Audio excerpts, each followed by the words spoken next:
আমরা সকলেই এখন আধুনিক যুগে বাস করি। আমরা মূলত মাটির উপরে বসবাস করি। তবে আমরা জানি কি পৃথিবীতে এমন কিছু শহর ছিল যা পুরোপুরি মাটির নিচে ছিল এবং শহরগুলোতে প্রচুর লোক বাস করতো। তো চলুন জাদুঘর টিভির আজকের ভিতরে জেনে আসি পৃথিবীর সব থেকে বড় ভূগর্ভস্থ শহর কোনটি ছিল এবং কিভাবে এটা আবিষ্কৃত হয় আর কিভাবেই বা এখানে মানুষ বসবাস করত। শহরটির নাম ডেরিনকু। এটি তুরস্কে অবস্থিত। একজন লোক তার বাড়ি সংস্কার করছিল, এমন সময় দেওয়াল ভাঙার পর দেখে একটি গর্ত। মূলত এটিই ছিল শহরটির প্রবেশপথ। এই পথ দিয়েই পরবর্তীতে এই ভূগর্ভস্থ শহরটিকে আবিষ্কার করা হয়।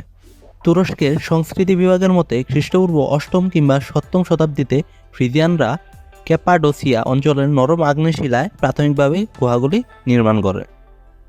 এই বিশাল ভূগর্ভস্থ শহরটিতে একসময় প্রায় 20,000 লোক বসবাস করত। শহরটি প্রায় 18 তলা গভীর। এখন প্রশ্ন হচ্ছে শহরটির লোকেরা কিভাবে শ্বাস নিত। শ্বাস নেওয়ার জন্য আলাদা আলাদা সুড়ঙ্গ ছিল যা একেবারে মাটির ওপরে ওঠানো ছিল।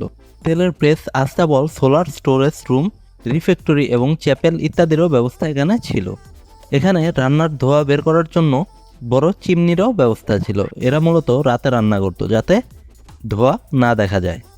বাইরের লোকেরা যেন আসতে না পারে তার জন্য এখানে বড় পাথরের ব্যবস্থা ছিল যেটা দিয়ে তারা গর্তের মুখ বন্ধ করে দিত।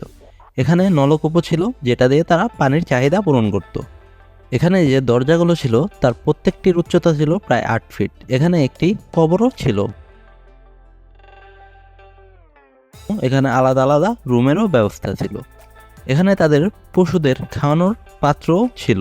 এখানে মদ তৈরির জন্য আঙুর ফেলার জায়গাও ছিল। এখানে একটি স্কুলও ছিল।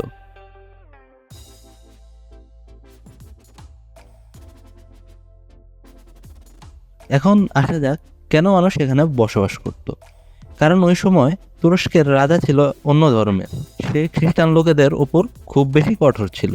তাই তারা প্রাণ বাঁচাতে এই টানেলগুলো নির্মাণ করেন। ভিডিওটি ভালো লাগলে লাইক ও শেয়ার করতে পারেন। আর কি বিষয়ে ভিডিও পেতে চান তা কমেন্ট করে জানান।